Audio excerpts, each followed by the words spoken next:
오늘은 그 바른 설교라는 주제로 좀 나누고자 합니다. 그러면 우리는 설교의 홍수 속에서 교회 생활을 해요.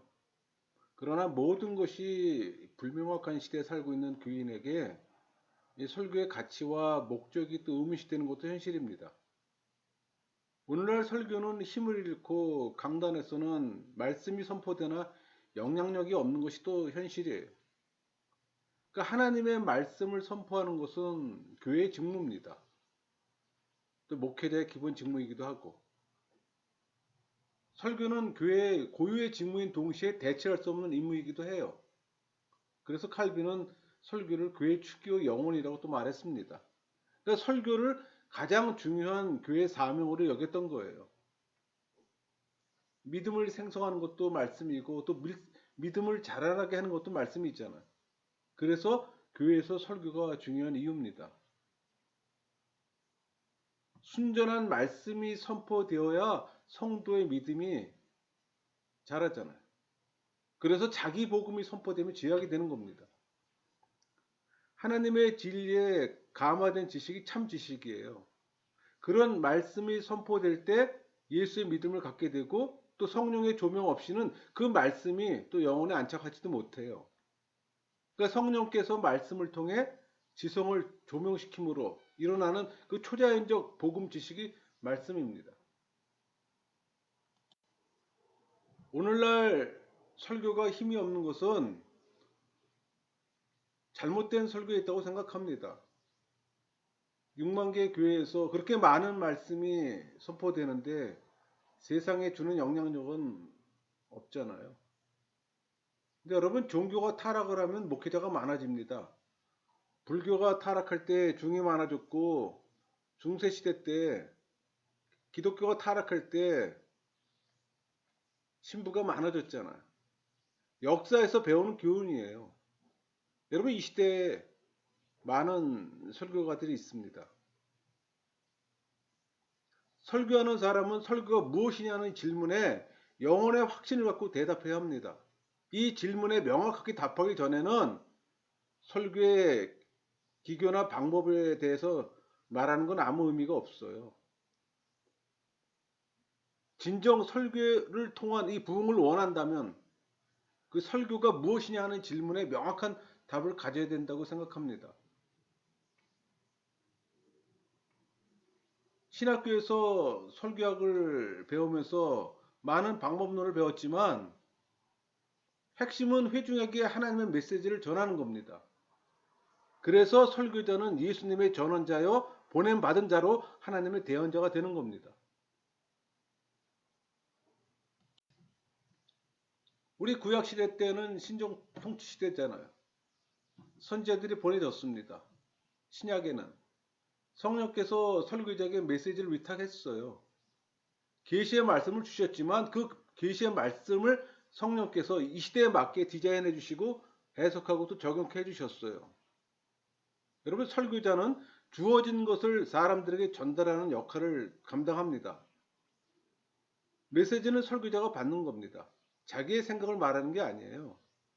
설교의 임무는 성경의 지식, 하나님에 대해 정보를 알려주는 게 아니라 계시된 정보를 선포하는 겁니다. 그래서 바른 설교는 하나님의 말씀의 강의며 그 강해 속에서 성령이 말하는 것을 믿고 선포하는 겁니다. 그것이 설교자의 말이 아니고 하나님의 말씀이기 때문에 설교자의 생각이나 개념이 들어가면 이미 설교가 아닙니다. 강연이지. 많은 목회자들이 이론적으로 동의하지만 실제로 그것을 믿는지는 분명하지 않아요. 복음 선포는 세상의 그 어떤 강의나 강연과는 본질적으로 다릅니다. 가장 위대하고 감동적이며 값진 일이며 놀라운 진리의 선포예요. 말씀을 붙잡고 성령의 내적 음성을 듣고 한 주간 묵상하면 강단으로 올라갈 때 성령의 메시지를 갖고 있다고 느낄 때 또 선포하기를 사모할 때 그 감정은 무엇과도 비교할 수가 없습니다. 개혁주의 교리를 근거로 하는 설교는 실제적으로 엄격해요. 성경적입니다. 내용이 예수님과 사도들의 실천과 일치하고 성경의 진리를 말해요. 설교는 설교자와 회중 사이에 무언가 살아있는 그 어떤 것이 일어나는 사건이죠. 단순한 지식의 전달이 아니라 복음이에요. 이 시대의 교회가 성화 부분에 있어서 약한 이유는 진정한 복음에 관한 선포의 부재 때문입니다. 한국 교회를 개혁하는 유일한 길은 복음을 온전히 전파하며 그리스도 예수를 높이고 특히 십자가 대속을 강조함으로 성령께서 역사하시는 길만이 회복과 부흥의 길임을 강조해야 합니다. 여러분, 설교는 영혼과 육체를 다뤄요. 그러니까 청중은 자신의 변화를 또 느낍니다. 그러니까 선포자를 통해 하나님께서 자기에게 말씀하시고 다루시고 있는 걸 알게 돼요.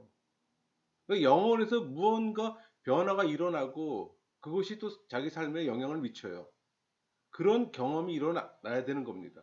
그래서 설교는 어려운 작업이에요. 설교는 사람들을 즐겁게 하는 것이 아니라 구원으로 인도하는 겁니다. 웃음이 나올 수 있는 시간이 아니에요. 천국과 지옥으로 가는 그 영혼을 보면서 두려움을 느끼게 하는 겁니다.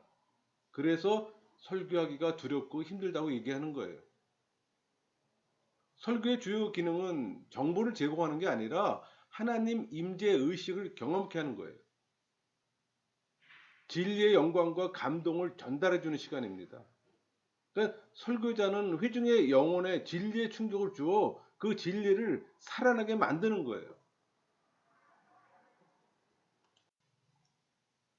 여러분, 설교의 기본 목표는 정보의 전달이 아니라 임팩트를 주는 겁니다. 지혜를 깨닫게 하는. 설교를 듣는 유익은 말씀이 선포되는 순간 마음에 새겨지는 임팩트. 그러니까 설교의 목적은 말씀이라는 매개체를 통해 사람과 하나님이 대면하는 겁니다. 하나님과의 영적인 만남이에요. 말씀을 통해 중생하고 성령 세례받고 예수의 믿음을 심어주고, 그러니까 성령이 내주하기에 이 가능한 성령의 실제와 살아있는 그 만남이에요. 그러니까 인격적이고 직접적이고 실제적인 성령과의 만남. 여러분, 설교는 성경 사건의 단순한 전달이 아니에요. 전달 자체가 사건입니다. 선포되는 것이 일어나는 거예요. 하나님의 말씀이 회중에게 전달돼 회중이 설교자를 잃어버릴 때 참된 설교가 되는 겁니다. 설교자가 기억되면 이미 설교가 아니에요. 설교자에게 은은하면 그는 복음을 들은 게 아닙니다. 하나님의 말씀을 성령께서 그들의 영혼에 들려주도록 말해만 하는 거예요. 그래서 설교가 힘든 겁니다. 성령과의 깊은 교제 없이 설교하기 때문에 파워가 없는 거예요. 설교는 메시지를 전달하는 행위입니다. 메시지와 전달 사이에는 분명한 구분이 있어요. 그러니까 바른 설교는 설교문과 설교 행위의 그 밸런스가 필요한 겁니다. 설교문에 의존해서도 안 되고 또 설교 행위에 의존해서도 안 되는 거예요. 바른 설교에 있어서 둘 다가 필수입니다. 설교문 작성에서 중요한 내용은 구원의 메시지, 복음에 대한 말씀 선포로 전도 설교를 결정하는 내용입니다. 내용은 주로 하나님의 존재와 구원에 관한 선포로 이루어져야 되는 거예요. 가르침의 요소로서 신자를 세우기 위한 겁니다. 그래서 설교와 메시지 준비에 중요한 거예요. 여러분, 설교는 반드시 교리적이고 신학적이어야 합니다. 교훈적, 인본적, 도덕적일 때 그때는 이미 설교가 아니에요. 말씀 선포는 온전한 메시지, 복음 메시지를 전하는 겁니다. 이것은 성경의 사건 메시지보다 더 중요해요. 특히 구약을 설교할 때 복음의 필터를 사용하지 않으면 유대 경전에 지나지 않고 교훈적, 인본적, 도덕적 강연으로 전락한다는 거 제가 아주 여러 번 말씀드렸습니다. 그러니까 하나님을 빙자한, 성경을 빙자한 강연일 뿐이에요. 저 개인적으로 강의는 쉬워도 설교는 어렵습니다. 왜? 영혼의 문제에 구원의 문제이기에. 성경의 사건 메시지는 본문에서 나와야지만 반드시 진리의 한 전체 한 부분이어야 되는 거예요. 그렇다고 해서 뭐 개별 사건이 지니는 어떤 요지의 핵심을 무시하는 건 아닙니다. 그래서 복음의 원리를 구현하기 위해서 성경적 메시지를 잘 파악해야 되는 거예요. 시간, 공간, 지리, 언어, 문화 이런 개념의 이해를 하고 그 구조로 베이스를 해야 되는 겁니다. 그러니까 본문에 이 지배적 영향을 끼치고 배경으로 하는 교리에 대한 지식을 가져야 되는 거예요. 분리된 개별 메시지로 해석하지 마세요. 개별적 사건 메시지에서 멈추지 말고 보다 큰 전체의 한 부분임을 기억하세요. 큰 그림은 구원입니다. 알고 있는 신학 체계를 무리하게 적용하지 마세요. 그러나 복음적 진리에 의해서 해석하고 적용하세요. 개별적 사건을 다루고 있을 때도 항상 전체를 설명해야 하는 겁니다. 지적하고 싶은 설교가 있어요. 주제 설교입니다. 많은 설교자가 주제를 정해놓고 3대주를 구조화해놓고 세상 예화 몇 개 삽입해서 작성을 합니다. 그리고 선포해요. 물론 이 정도로 설교를 해도 감동을 줄 수가 있어요. 그러나 여러분 감동과 은혜는 다릅니다. 착각하지 마세요. 영화를 봐도 감동하고 음악을 들어도 감동하고 간증을 들어도 감동해요. 성령이 주는 은혜가 아닙니다. 구분해야 합니다. 주제 설교는 도덕적, 인본적, 교훈적 강연으로 될 수밖에 없어요. 주제 설교가 설교다운 설교가 되려면 교리 설교를 해야 되는데 문제는 교리를 제대로 소화하지 못했다는 게 문제입니다. 교리를 제대로 소화해서 체득하면은 절대 주제 설교를 할 수가 없고 교리 설교를 할 수밖에 없어요. 그래서 주제 설교는 바른 설교가 아닙니다. 예화도 세상 이야기를 몇 개씩 다뤄요. 그게 무슨 설교입니까? 강연이지. 성경 안에 이해가 얼마나 많은데 많은 목회자가 신학교에서 조직신학이라는 이름으로 수박 겉핥기식으로 공부하고 성경 신학에 치중하잖아요. 그러니 교리를 체계화시킬 시간이 없었던 겁니다. 항상 하는 말이지만 신학은 학자들의 의견일 뿐이에요. 교리하고는 달라요. 교리문답, 사도신경, 기독교 강요를 완전히 소화할 때 교리가 형성되는 겁니다. 이것도 수박 겉핥기식으로 넘어갔잖아요. 이것이 베이스로 해서 설교문이 작성돼야 하는데 이게 설교의 축인데 그저 성경의 사건만을 가지고 설교문을 작성하잖아요. 아닌가요? 여러분 말씀이 은혜의 수단입니다. 설교는 선포된 하나님의 말씀이에요. 설교자가 설교 시간에 개인적 생각을 얘기한다면 그것은 하나님의 말씀이 아니에요.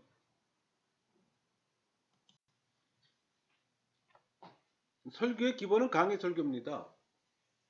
강해의 기초 위에 설교해야 되는 거예요. 그러니까 강해 설교에 관심을 갖지만 강해 설교가 무엇을 의미하는지 모르는 것도 사실이에요.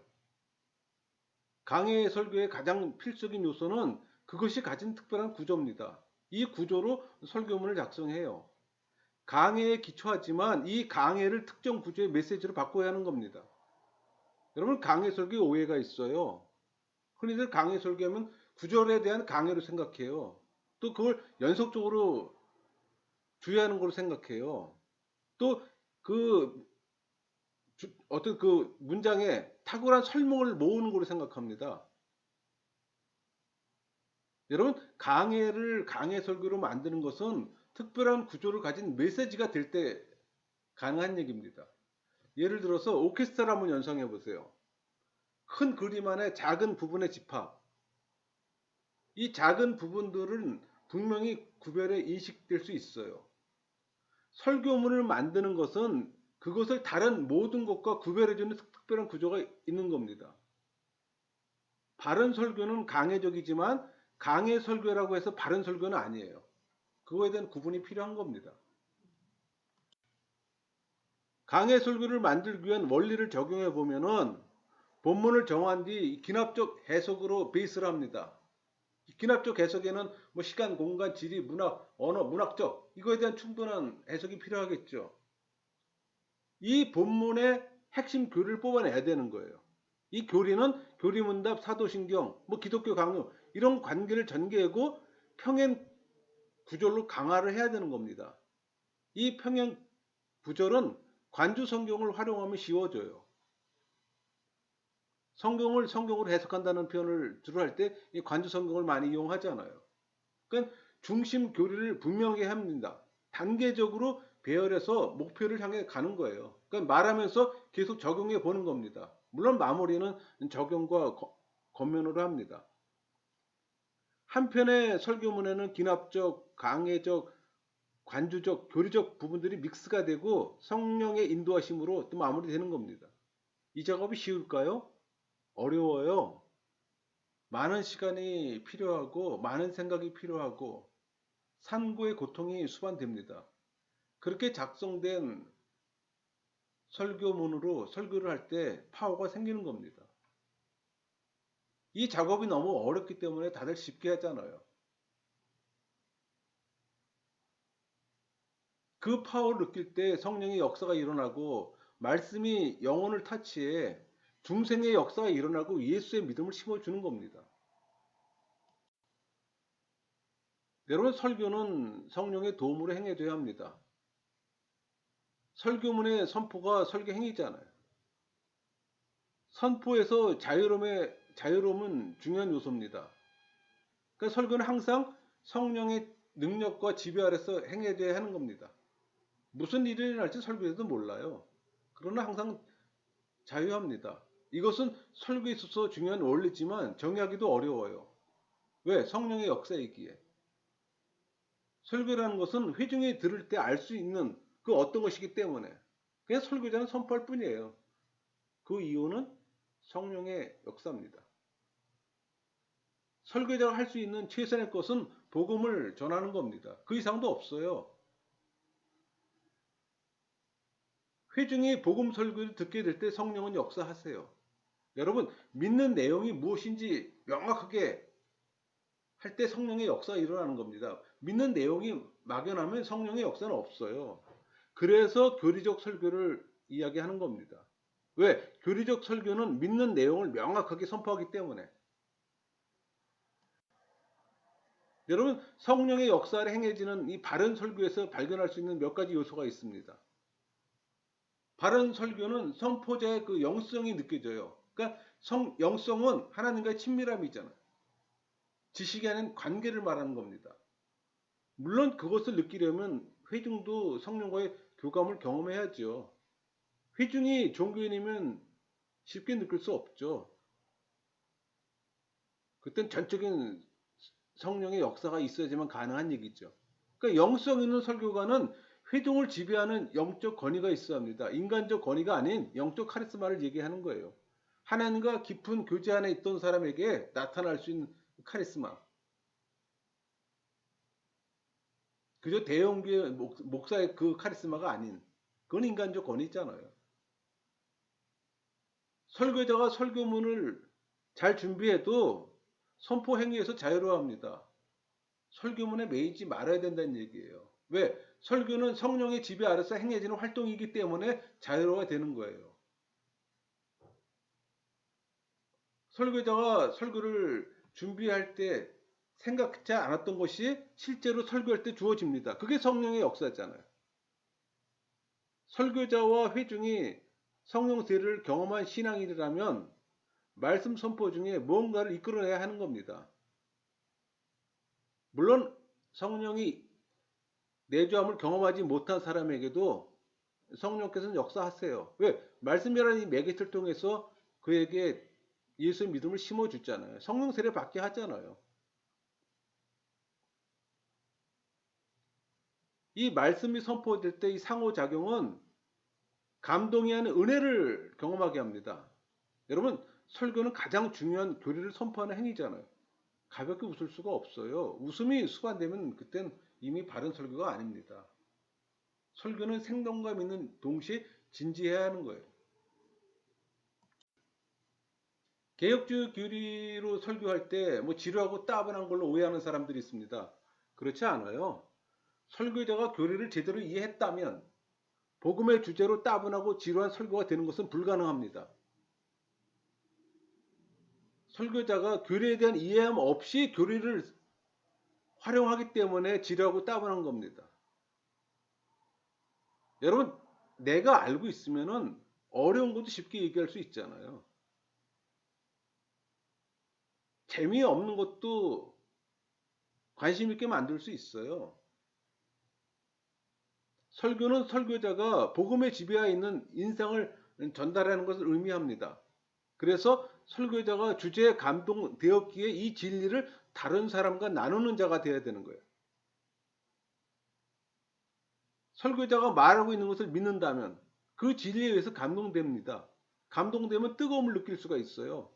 그러면 설교자와 회중 사이에 교감이 형성됩니다. 왜? 성령의 역사이기 때문에. 물론 말하는 자가 종교인이고 듣는 자가 종교인이라면 그럴 일은 없겠죠. 그건 단순한 강연일 뿐이기 때문에. 여러분 복음의 메시지를 전하는 긴박감이 있어야 되는 겁니다. 왜? 다음 주일에 그 회중이 살아서 그 자리에 있을지 모르잖아요. 그래서 설교자의 열정은 중요한 겁니다. 은혜가 주어질 때 감정에 또 영향을 줍니다. 설교자가 진리를 묵상하면서 감동하지 않는다면 영적 감각의 결함이 있는 거예요. 설교자라고 해서 모두가 다 성령 세례 받은 사람은 아니잖아요. 가장 중요한 것은 성령의 기름 부음에 의한 능력이에요. 여러분 참 설교는 성령의 활동입니다. 선포는 사람이 하지만 사람의 말이 아니에요. 하나님께서 사람을 사용하는 겁니다. 하나님에 의해서 사용되어지는 겁니다. 왜? 그는 성령의 영향 아래 있기 때문에.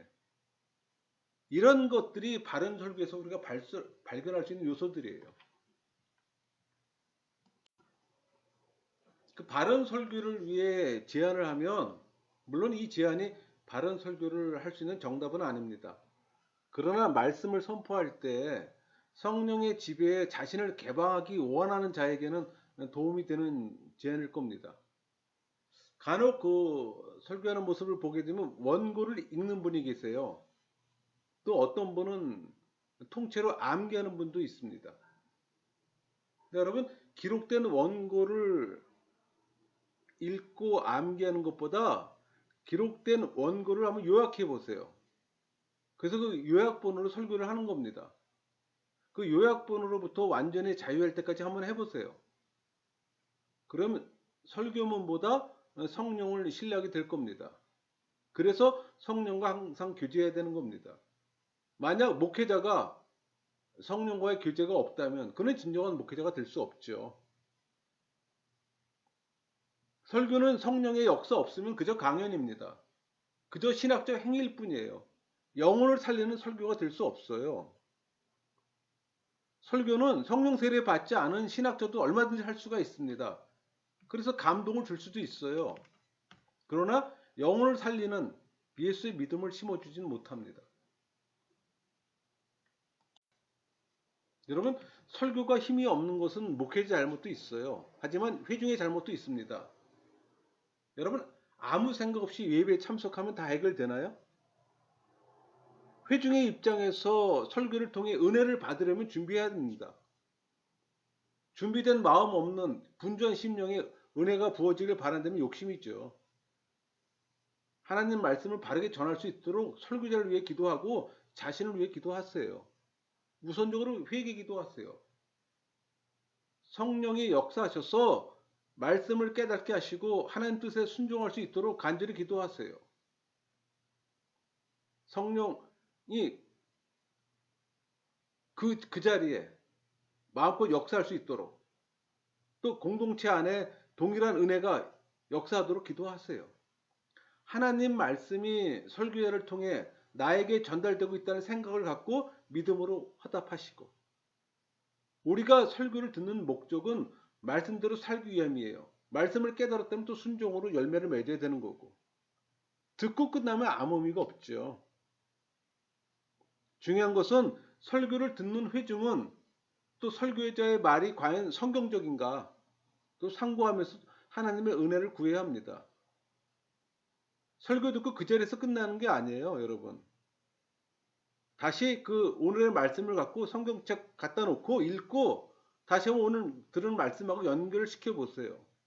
거기서 또 하나님의 은혜가 나타납니다. 여러분 설교 말씀을 들을 때 무조건적으로 수용하지 말고 분별하세요. 무지와 맹신으로 예배하지 말라는 얘기입니다.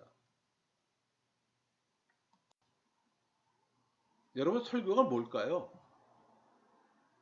저는 한마디로 영혼을 살리는 교리라고 생각합니다. 영혼을 살리지 못하는 교리는 결함이 있어요. 최소한 이해의 결함이 있는 겁니다. 설교라고 하는 것은 열정적인 사람을 통해서 나오는 교리예요. 성경을 연구하고 가르치지만 교리를 깨달을 때 진리의 보물을 찾는 느낌입니다. 감동이에요. 여러분, 참된 이해와 경험은 진리로 인도합니다. 다시 말해, 설교자가 이런 진리들을 열정 없이 말한다면 그는 강단에서 올라설 권리가 없는 겁니다. 그런 사람은 강단에 올라서도록 허용해서도 안 되는 거예요. 그런데 현실은 그렇지 않잖아요. 6만 개의 교회가 있지만 나름대로 복음의 진리를 전하는 교회가 있는지 찾지만 쉽지 않습니다. 솔직한 심정이에요. 영혼을 살리는 교리가 아니라 진리를 흉내내는 자기 복음이 넘쳐요.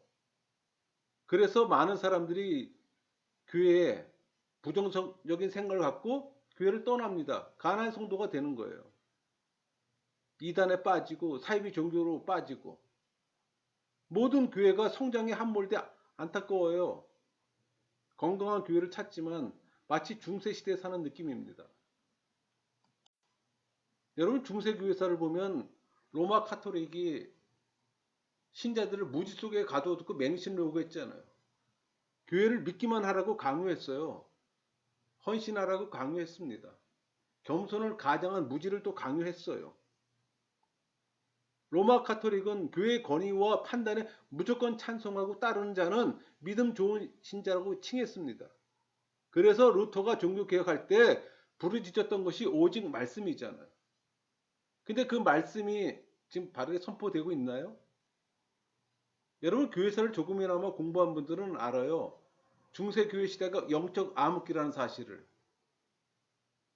지금 중세시대 교회를 보는 느낌이 드는 이유는 왜일까요? 저만 그런가요? 여러분, 오늘 주제는 평상시 느꼈던 설교에 대한 제 개인적인 생각을 나눴습니다. 물론 다양한 생각이 있음도 인정합니다. 그저 한 목회자의 생각 정도로 그냥 이해해 주세요. 마치겠습니다.